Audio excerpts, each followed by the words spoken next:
here this evening with leaseholder Mike Jones. So I'll pass some answers to him if that's okay.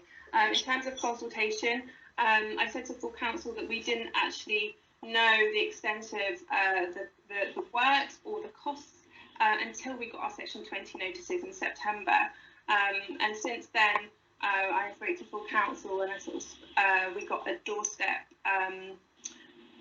meeting, sort of very impromptu, just after we got our notices, after we sent out the councillors lots of letters. We have had an online meeting with Sean McLaughlin, the Managing Director of Council Haringey, and with Councillor Jayapur and some representatives from Homes for Haringey and some housing officers. The only consultation we've had is just to pursue these payment plans. We're being told that they're flexible. We're being told that we can relinquish some ownership of our properties, or we can pay the debt over 25 years, or if we come to sell our property, then we can hand over the money at that point. And there's been no conversation about the pods and alternative options to the pods.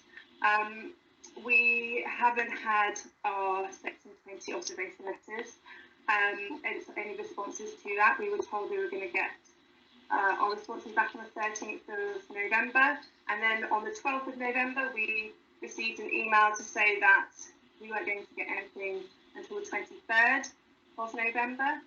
It's the 23rd of November today, and we still haven't had any answers to any of our questions. And after speaking to full council on Monday last week, we received a letter from Councillor Jayapur to say that the Cabinet meeting on December 8th, where a decision would be made, is now going to be delayed until January. We haven't had any confirmation of meetings to sort of continue the process and continue the consultation at this point. Mike might have some more bits to add to that. That was pretty complete. I don't think I have much more to add to that.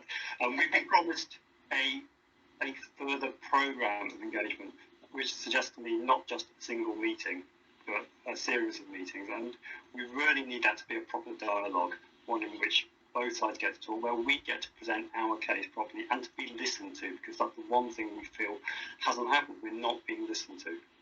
Okay. I mean, I should add, and I should have said at the outset, so just so you're clear, and I think this has probably been explained, overview and scrutiny is not a decision-making body. It's a scrutiny function. We can make recommendations, but we don't make decisions. Can't make the decisions. So all we can do today is make some decisions, maybe look at it a bit deeper, and then make recommendations to Cabinet. But it's not in our gift to make decisions. So thank you for coming, and some of my colleagues have got some questions.